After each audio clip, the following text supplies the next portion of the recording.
Welcome in, randos, to the Fandom at Random podcast, where we cover everything from Danny Tanner to Bruce Banner. Oh yeah. Hell yeah. Speaking of Bruce Banner, the Incredible Hulk, we are having a very Marvel-tastic episode today. But it's an episode. It's a Marvel episode. It is. It will be an MCU episode today.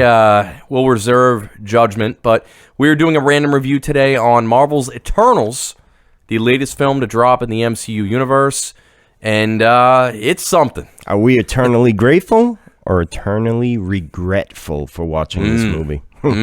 Stay tuned to find out. But Brian, we've got more video content on the horizon, don't we? Yes, we do.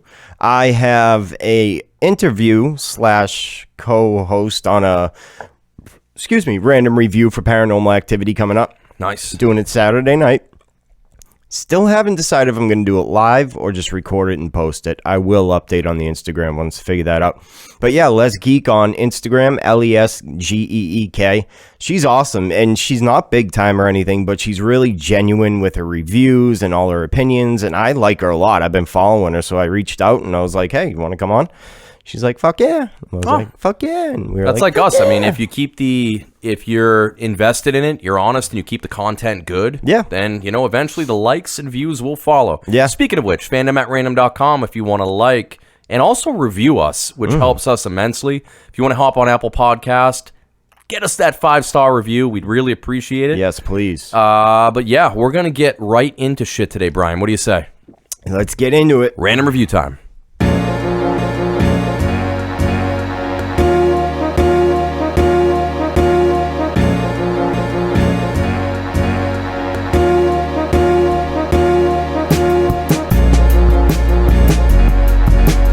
Welcome back, randos, to another random review.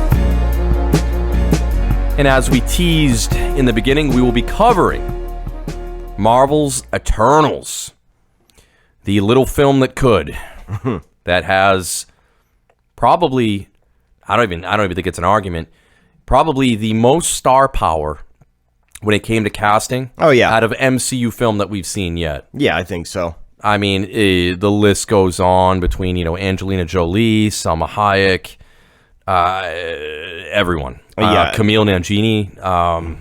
Jon Snow. Jon Snow. Yo, I'm just, because that's what I call him. Kit Harington is his real name. But he knows nothing. They got everything. And my personal favorite, Gemma Chan. I became a fan of hers. I think she was in Humans, that series. Really good. So it was cool to see her actually not only be in it, but the lead role for the most part. Yeah, I would argue she was probably the lead role protagonist. Yeah, it was cool. So, Marvel's Eternals, there's going to be spoilers in this review. Many spoilers. Many spoilers. And I do want to mention, because of the pandemic when that hit, a lot of the MCU and Disney films, they got delayed quite a bit. And then it kind of kicked off again with Black Widow, correct? Yeah. So when Black Widow finally dropped, this was another film that got pushed back a little bit.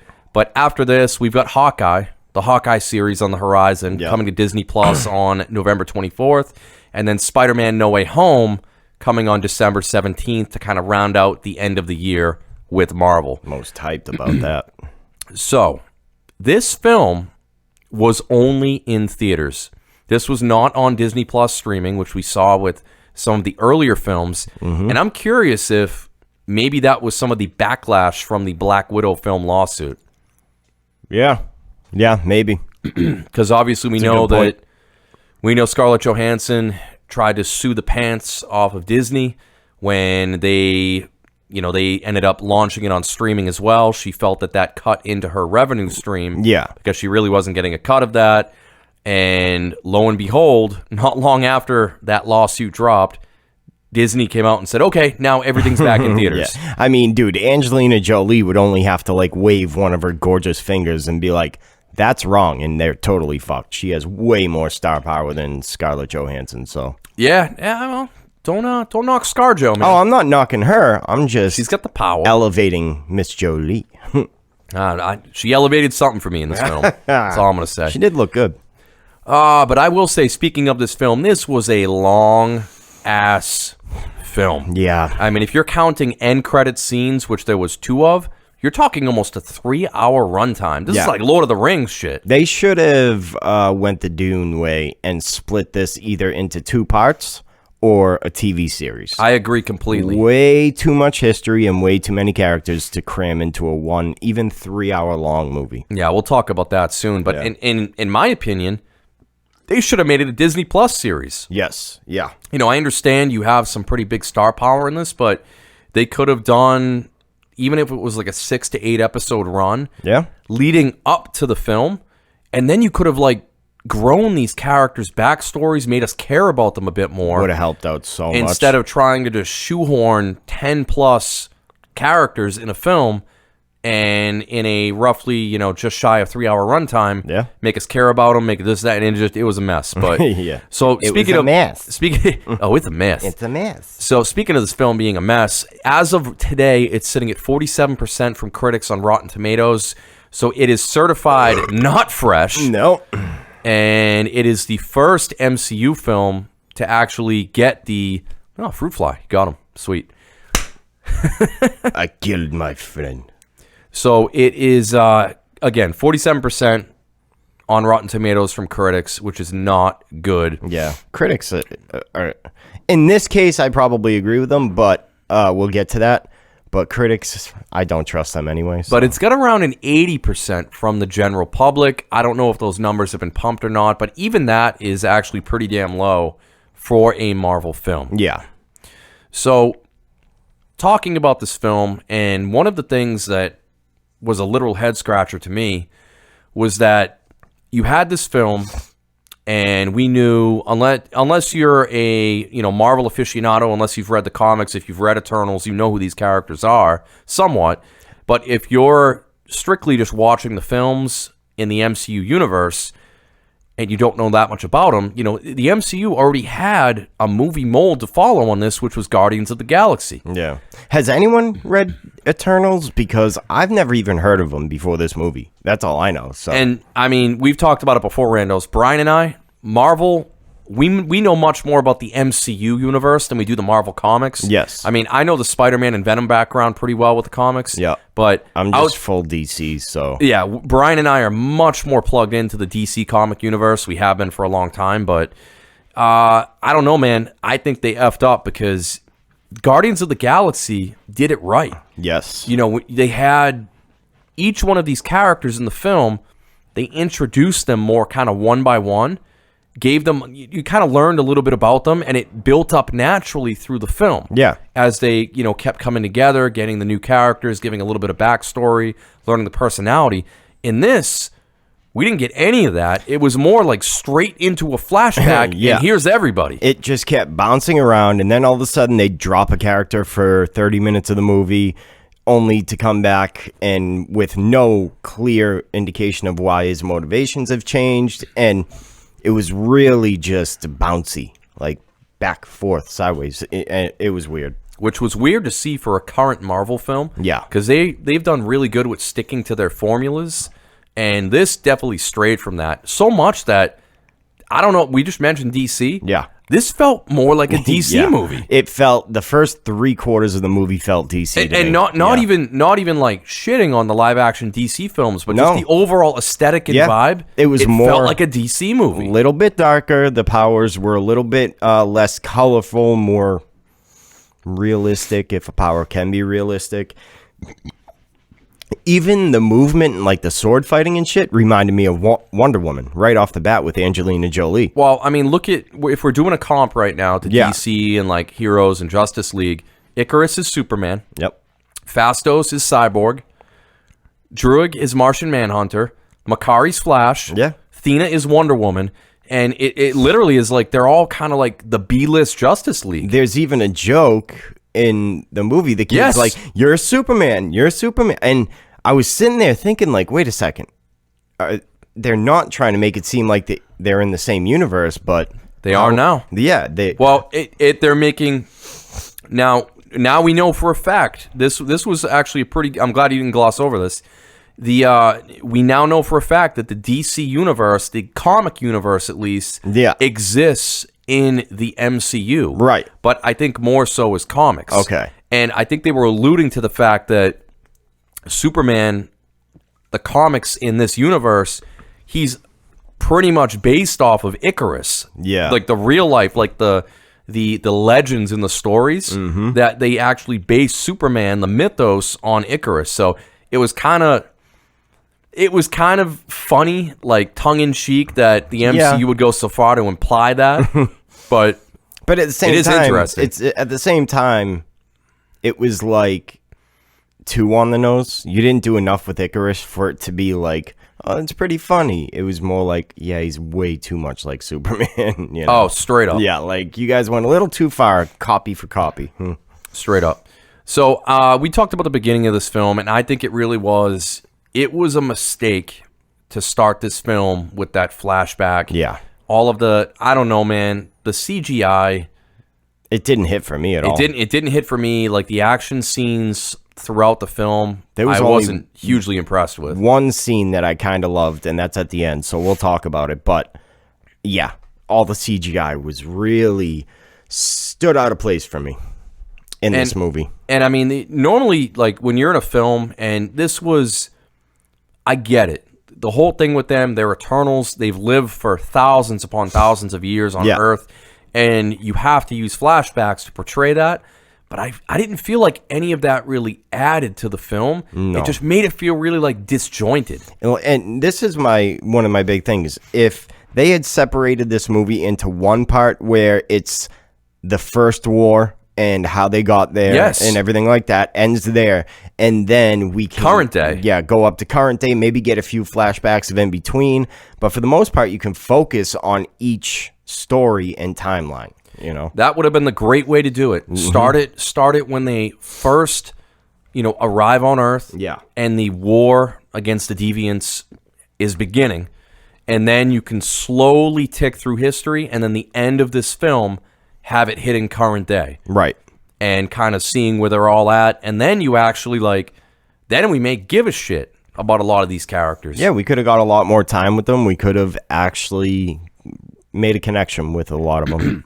But we're mentioning these characters, so again, star-studded cast. Yeah. Across the board. They brought in all the heavy hitters, or a lot of the heavy hitters, but this was, out of all the MCU films, because you have to keep in mind, like, when they cast, Robert Downey Jr., a lot of these people were cast in these prominent roles in the MCU. Even Robert Downey Jr., like, his career was in the toilet. Yeah. Like, it was not... He was not the prominent A-list actor. Yeah. Chris Hemsworth, Chris Evans, the list goes on. They weren't what they became after. This to me was finally like, okay, like Hollywood was like, okay, the MCU is a juggernaut. There's money to be made here. And now you had a lot of these A-list actors like, okay, we want to get into the MCU. Yeah. I mean, and again, we mentioned there's going to be spoilers. We'll jump around a bit, but I mean, even fucking Harry Styles. Yeah, even wormed Harry his way Styles. into this film. I think they knew that in order to sell this story and these characters, they were gonna have to try their best with big actors. And it was a terrible choice. And it was a terrible choice because there was too much going on. It was very convoluted. It was hard to care about the characters. If they were gonna get this movie to sell, they needed the star power. Yeah, but when you have this amount of characters you're trying to do backstories on and get into and explain, they didn't have enough time to do any of that. Set up for failure. The entire film, like when I'm seeing when I'm looking at Thena, I'm not seeing Thena, I'm seeing Angelina Jolie. Yeah. Like, right. When I'm looking at Ajax, I'm seeing Salma Hayek. Like, I couldn't disassociate. Would have been cool to get the actor some with the character makeup jobs. Like, I don't know what the comics are, but if they could have been some kind of like beings where they maybe had a light green skin color, just something to take away from the fact that they're those actresses. Yeah. You know? But I mean, the film tried to do way too much. Yeah. It just tried to do way, way too much. I mean, there was some cool tidbits. Again, I mentioned Brian and I, we're not Marvel aficionados, but getting into stuff like the Celestials and going like galactic with the MCU universe, it's interesting.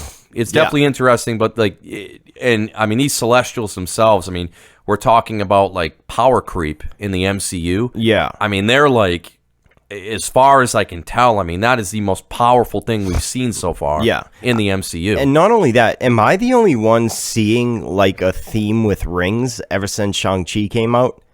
Have you noticed like the metal rings and the ring-like weapons and everything else? It feels like these ring shapes and ring materials are going to play a huge role throughout the entire universe. Yeah, I mean, Is that just me? I maybe. They already hinted at that the Shang-Chi's rings may have ties to the Eternals. Okay, yeah. So I thought they were referring to the Eternals because you got that one guy, the big strong guy there, Gilgamesh. Yeah, it's Gilgamesh. How his like powers worked, just it reminded me of Shang-Chi. I don't know why. Yeah, I could see that. You know how the gauntlets would form, and and I mean, I didn't even like have this down, but it would be interesting to go through and quickly do like top to bottom. Who would you consider like least to most powerful when it came to the Eternals we saw? The Eternals, obviously, it would be Icarus, but I also know from reading and researching that Gilgamesh is supposed to be the most powerful of them all. Well, strongest. And there was a disservice done to him in this movie. Honestly, like with some of the reviews and other people I've listened to and watched that really know Eternals and Marvel Comics well, they said there was a disservice done to all of them, period. Yeah, I like can believe they that. said that all of the Eternals are pretty much close to like Superman level of power. You would think like, so, yeah. Like they hugely like brought down the power scaling of all of them. And you kind of saw that, like, I'm sorry, but like a lot of them, and they've been hyping the Eternals up for a while. Like they're these badass, like they've lived for centuries, and like they're these pretty much quasi-god like superheroes in the MCU. And I'm sorry, like a lot of them weren't that impressive. And a lot of them like were, you could see like they weren't that resilient. Even getting like wounded very easily, like almost like you or I would. Yeah, and I guess they tried to explain it away by having the Deviants be these ancient rivals that they've had forever, and maybe that's, but still, it didn't not take away from the confusion I was feeling watching them get hurt. Let's talk about the Deviants for a minute then. How did you feel about them in general in the film? And two words come to mind right away: generic and unmemorable. Yeah. Like, there was nothing at all that drew them out to me. They looked like something from Avatar or any other sci-fi film we've seen in the past 20 years. And even when they put the intelligence into one of them, when he turns intelligent, they could have done so much with him. You know, his race trying to carve out a space in the world for themselves or something like that. No, he just ends up getting fucking whacked right at the end, you know? Seriously, and like we're going to talk about like the final act. We're getting to that, but what was the deal with that? Like he pretty much like bleeds Gilgamesh dry. Yeah. And we already saw him do that earlier to Ajax, Salma Hayek's character. And every time he does this, like he's getting more powerful, he's gaining sentience. But by the end of the film, it's like he just kind of disappears for a little bit. Yeah. And then he randomly shows up again. He's like, while they're all fighting Icarus, and he's like, I'm gonna like help Icarus out. I'm Royale. Woo! How does that make sense? Why doesn't? Why would he side with Icarus when he's trying to bring about the destruction of the Earth? Because everything we've seen is that, you know, so like the Eternals, they get like a free respawn. Yeah. So when the celestial being comes to whatever, you know, the way I interpreted it is he becomes kind of the new owner of the current Eternals on this planet, like after it gets blown up. Yeah. They flip the script on the memories, and then they do it all over again. They put them on a new planet. They start the process over to build a new celestial. So, it was out there. But I mean, I will give this to the movie. You know, it had a couple plot twists, a couple red herrings, but nothing that was overtly like, what? No, yeah, there wasn't any, like you said, one of those moments like, whoa. But I mean, the whole like where effectively Icarus was pretty much the big bad. Yeah, kind of. They didn't explore anything enough. It's like, okay, you're teetering there, you go in there, and then you draw it back because he almost went full villain, but then he just starts crying and he's like, I can't. Damn it, I don't want it. Yeah. So it fell flat for me. And even then, what's his name who plays his character? Icarus? You have it right there? Oh, Richard Madden. Richard Madden. He's Rob Stark. I wasn't buying him as Icarus to begin with. So I didn't mind the way he acted him out too much because I think that was part of the character where you had, Gemma Chan as Cersei, his love interest, which I'll also mention, they had zero chemistry. Yeah, none. Like for two characters that supposedly have been together for like 7,000 years and are completely supposed to be infatuated and in love with each other, like, I'm sorry, they had zero chemistry. Yeah, but that's also because Jon Snow came in swinging his wilding dick around, and they had way more chemistry than the other guy. Well, which took away from, Icarus. And we didn't even talk about there's Druig, the guy that could control minds, and then Makari, who's pretty much the Flash, the speedster, female version. Also pretty cool. First deaf character in real life. She's in The Walking Dead, and she does amazing in that. Yeah. So first deaf character in the MCU, and I thought she was terrific. Maybe that's what the audience score is online. Is people kind of being happy that it was a very inclusive film, which is awesome, but I think that kind of inflated the ratings a little bit on the audience score. Well, you know what I mean? Yeah, and we already talked about the gay aspect, which we'll talk about it. We have to touch on it because it super negatively impacted this film in stupid fucking ways, which we'll talk about in a minute. But what I was getting into was so Druig and Makari, you could see they had literally maybe 3 minutes of they're holding each other, this or that. They have some kind of relationship, definitely. Yeah. They had so much more goddamn chemistry. Absolutely. Than Cersei and Icarus did. And the Cersei Icarus thing was fucking forced down our throat. Yeah. They even had to throw in the stupid sex scene, a bunch of stuff to kind to establish hey, I know. they're in love. Not even a good sex scene. Yeah, it was weak, man. Bad sex scene. Yeah, I mean, at least get get some of that in there. No balls flying around, goddammit. And it didn't seem like they really just want to see Icarus hang dong, man. That's what I said. I want to see those balls flying around. I'd like to see Cersei. See Kid Icarus doing the boot click. I'd be a fan of Gemma Chan. Yeah, right. Yeah. Woo. Yeah, because they didn't do much else with her. They could have done that with her. No, she was the main star of the movie. She didn't have any chemistry with Kid Icarus, and she didn't have an angle like the rest of the characters did. I agree. I mean, her whole angle was she is the most empathetic out of all of them. Yeah. Towards the human race. That's why she gets chosen to kind of take over the lead. There was no and real try to save the planet. Internal battle or anything like that. It was just she was in love with humans right away, didn't question it, and that was that. So another character we haven't talked too much about is Kingo. Yes. Who played by Kumail Nanjiani. And the Bollywood boy. Dude, that was awesome. That was that was a scene out of nowhere that I appreciated it being in the film. Yeah, I mean they nailed that. I mean, Kumail he's a super funny guy anyway. Yeah. If you've seen him in anything else, but I thought he was criminally underused in this film. They didn't use him all that much, especially the final act. Yeah. He flat out, they have a quick little dialogue, and he's like, I gotta say, he's like, I might agree with Icarus. Mm-hmm.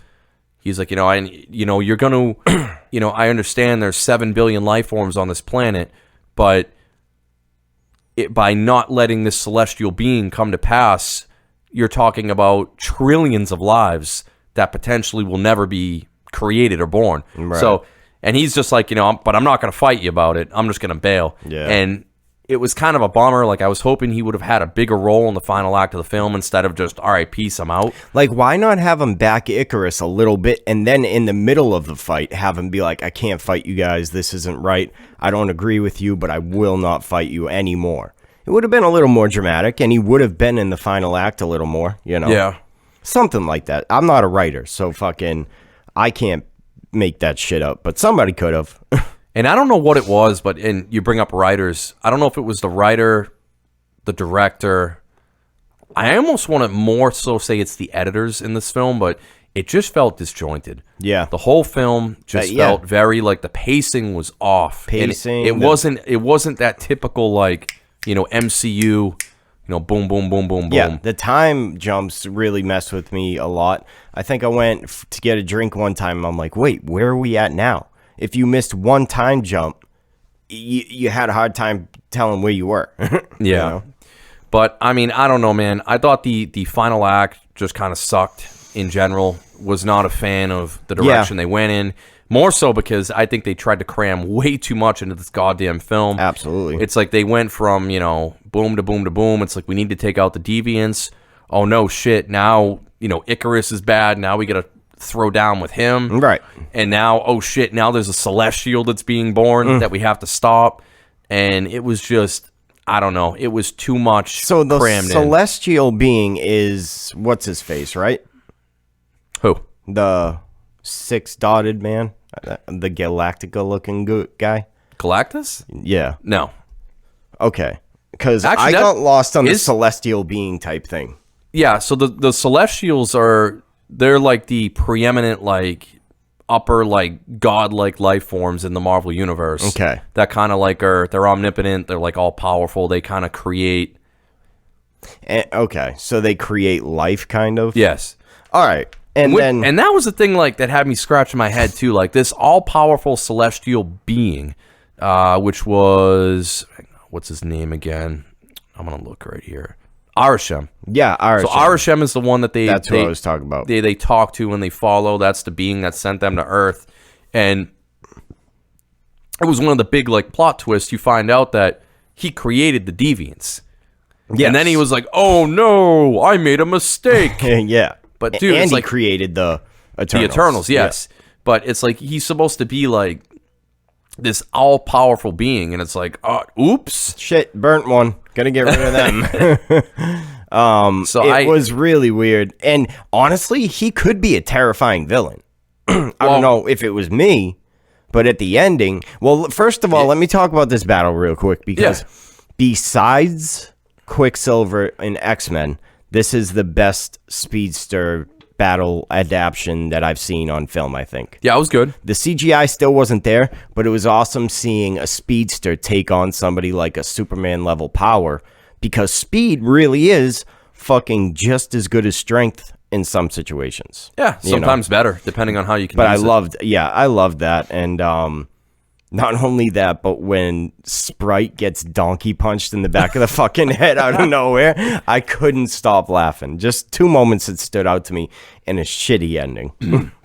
Yeah, and I think that was kind of like what they were hammering home, like, in this film, too, with all the characters. Like, all the characters were, even though they've been around forever, they have all these powers, they're all very flawed in their own ways, which, I don't know. I mean, they've done that angle before. Yeah. And it is what it is. It's the new angle. Like, if you don't have a flaw character, you're doing it wrong.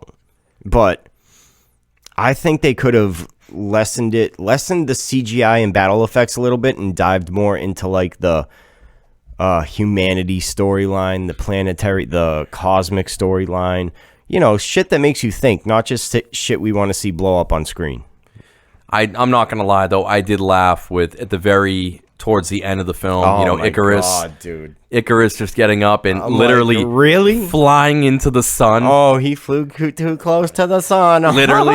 Just yeah. Right in. I'm like, holy shit. Dude. And I mean, they didn't really show him die, right? So they left that open.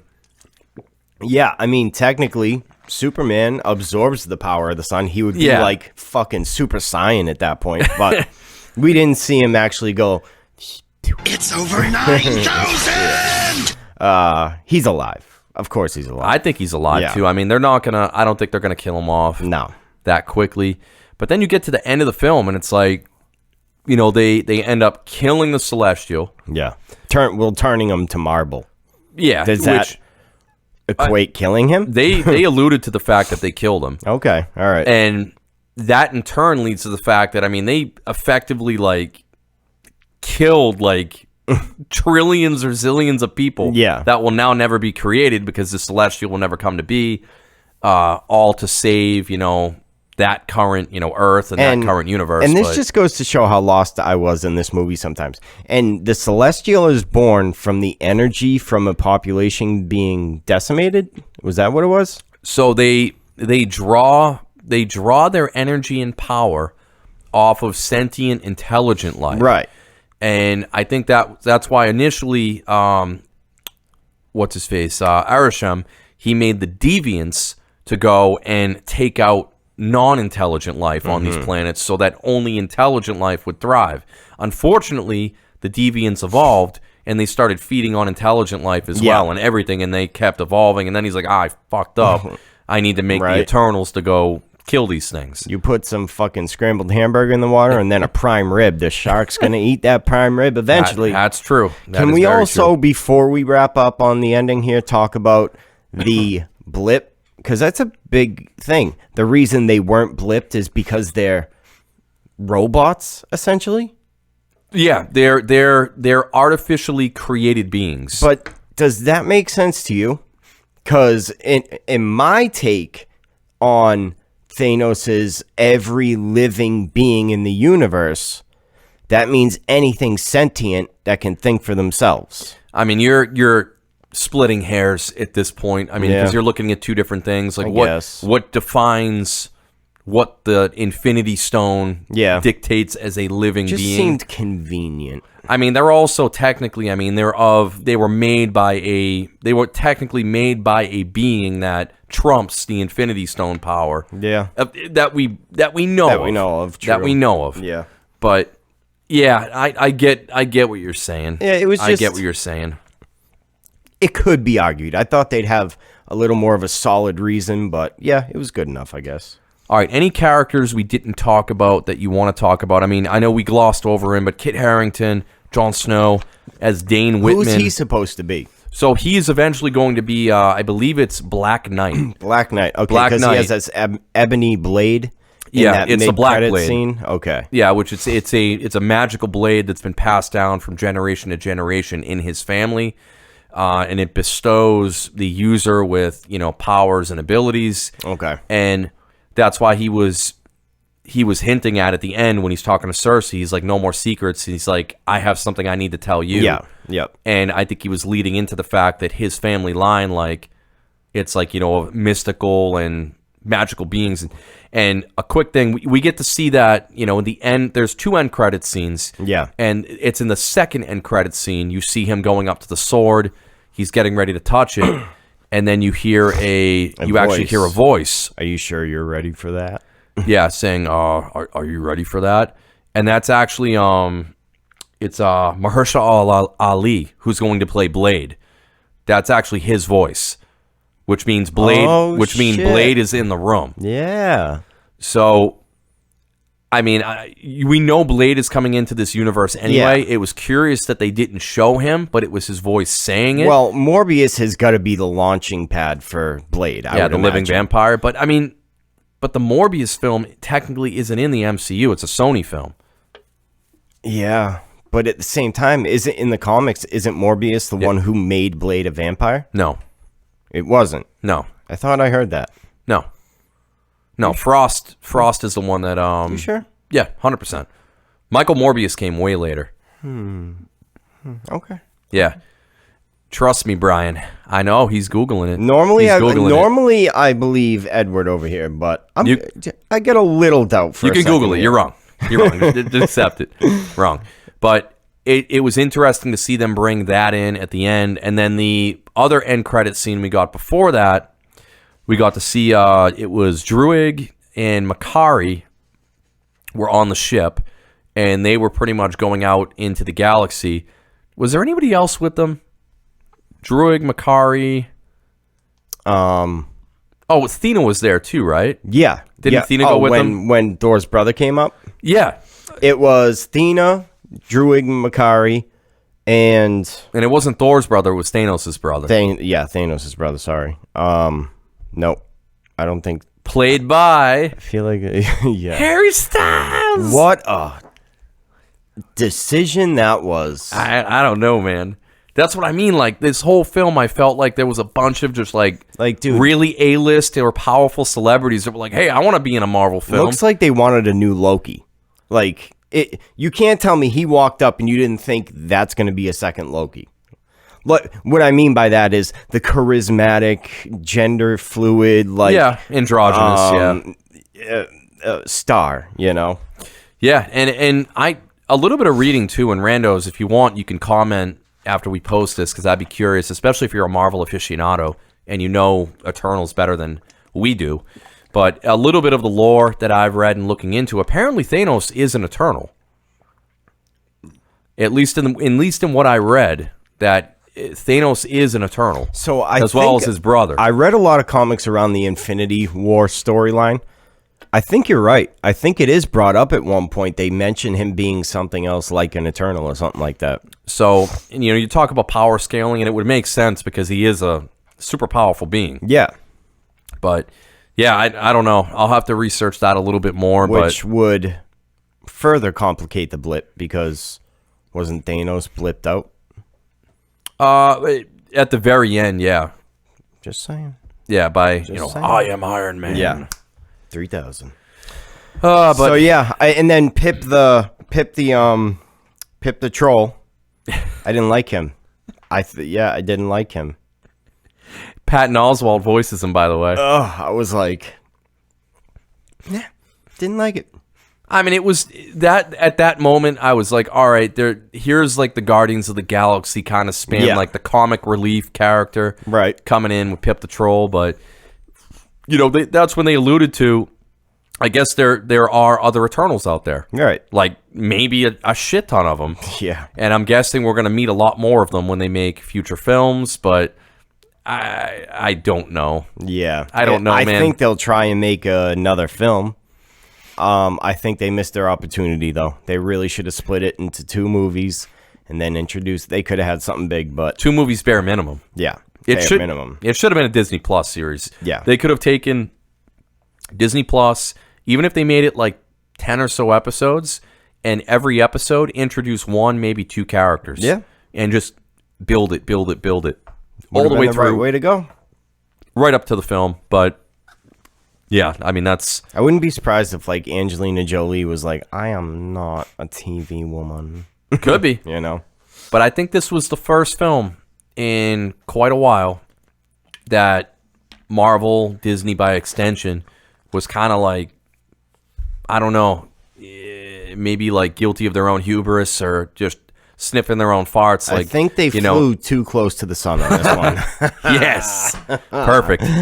That they just, I think they were too cocky going into this. Like, it doesn't matter. We can throw all these stars in this any film. Marvel movie you've ever seen before. It's like, no, I mean, we've seen a lot of Marvel movies like this. Just because the color scale is a little grayer and the warriors resemble DC characters doesn't mean it's much different than all the other Marvel films. Brian, anything else on this film before we get into our review scores? No, I don't think so. We covered a lot of it. All right, so random review score time. So, Brian, on a scale of 1 to 10, with 1 being Thor the Dark World, okay, and 10 being The Winter Soldier, what would you give this film? I think this was a tough one, actually. You wouldn't think so, but it was, because I was bouncing between 2 scores, and I think what I'm going to land on is it was a fun watch. I mean, you could grab some popcorn and still enjoy this film. There's some potential for the characters if anything comes of it, but essentially it was sloppy. It felt like it's been done before. No good villains. 7 even, I think. And for anyone who listens to us religiously, you're going to say 7 even and Black Widow got an 8.5. My excitement for the MCU at Black Widow obviously played into that score, and it was more fun of a watch than this one. So yeah, a 7 for this. Yeah, I'm not gonna be as generous as Brian. I can see why he threw out a 7, especially with how we review certain things. A 7 is still an above average movie. Yeah, and I think it's fair, like you said, on the scale. Thor Dark World, and there's still many movies that were worse than this one. So I would agree with that. Yeah, I would agree with that. But I'm gonna give it a 6. I'm gonna give it a 6 out of 10. That's where I was at first. Yeah. You know, there were some things this film did right, but it was outweighed by all the things that it did wrong. Mm-hmm. And I think if, like we said, it should have been at minimum like a 2-part film with everything they tried to cover. Yeah. Chemistry was lacking in a lot of the characters. I mean, we could go on and on and on. No consistent good villain to really focus on. And I mean, you're probably with me, but oftentimes the villain makes the film. Yeah. If you look at a lot of the Marvel movies, I mean, a good villain. We have everything else we need in the Marvel universe. Villains are the only thing that can make or break a movie. I mean, that was one of the reasons we rated Shang-Chi, I mean, so high. I mean, excellent villain with Shang-Chi's dad. Definitely. But, you know, Marvel, I think this was a little bit of a stumble for them. Hopefully it's a kind of a look they can say, oh, shit, like, okay, we're not infallible. We can't just, like, coast and just release shit on the name alone. But the good news is the next film coming out, Spider-Man No Way Home. Fuck yeah. And I'm hyped as shit. I think this film is going to be excellent based on what we've seen. I'm not watching any more trailers. I'm not reading anything. From here on out, I am blind to the new Spider-Man movie. Parker. I want to be surprised. So I will do nothing until I go into the theater and see this movie. Well, Randos, thanks for sticking around for our random review of Marvel's Eternals. Yep. Let us know in the comments what you thought about it, whether you liked it, hated it, were kind of like we were. We would start loving some opinions from you guys on these videos because it gets even more interesting. We can bring it up in the next episode, you know? Absolutely. But we'll be back in the near future with another video. We'll keep it random as always. Thank you, Randos. Party on. Later.